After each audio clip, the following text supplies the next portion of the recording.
Hello guys, welcome to Asia YouTube channel. మీకు ఈ video నచ్చితే ప్లీజ్ ఫ్రెండ్స్ లైక్ చేయండి, షేర్ చేయండి, సబ్స్క్రైబ్ చేయండి, కామెంట్ మాత్రం తప్పకుండా శ్రీజ భరణి గారిని నామినేషన్ చేసింది, హరీష్ని నామినేషన్ చేసి ఫస్ట్ హరీష్ని నామినేషన్ చేసింది. హరీష్ని నామినేషన్ ఏంటంటే నేను క్విట్ అవుతా 2 రోజుల నుంచి తినకుండా ఉన్నావు, 2 రోజుల నుంచి తినకుండా క్విట్ అవుతా, సంజనని గెలిపించడం మీకు నచ్చలేదు అది ఇది అని మాట్లాడింది.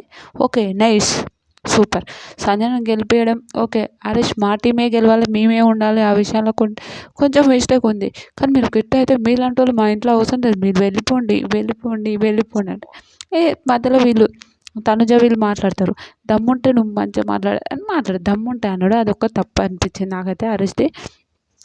కానీ అది దమ్ముంటే మాట్లాడాను, కరెక్ట్ మాట్లాడాను అన్నప్పుడు ఇక దమ్మున్నందుకే ఆడపిల్లని అట్లా మాట్లాడొద్దని తనుజ అంటే నిన్ను అనలేదు కదా కాంపిటీషన్ అంటారు. తర్వాత ఈ నామినేషన్ అయిపోతుంది, వీళ్ళు చేస్తారు. తర్వాత భరణి గారు సార్ భరణి గారిని అందరూ ఈ కామనర్స్ అందరితో పే చేసిండ్రు.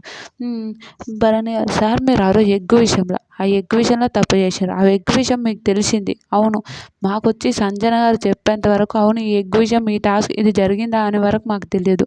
అది మీరు చేసింది చాలా తప్పు సార్, అందుకోసమే మిమ్మల్ని నామినేషన్ చేయాలని నేను అనుకుంటున్నాను అని అంటారు. భరణి గారు చెప్తారు, నేను ఆ రోజే సారీ చెప్పిన, ఈరోజు సారీ చెప్పిన, ఎగ్ విషయంలో నాది జరిగింది మిస్టేకే, అందుకే నేను ఏం అనలేకపోతున్నా. మీరు ఎంతమంది నామినేషన్ చేసినా నేను ఏమన్నా, ఆడియన్స్ చూసారు, నచ్చితే ఓటేస్తారు, లేకపోతే ఆడియన్స్ వెళ్ళిపోమంటే వెళ్ళిపోతా అంతే అని చెప్తారు. సూపర్, భరణి గారు సూపర్ అనిపించింది. మీకేమనిపించింది ప్లీజ్ కామెంట్ చేయండి.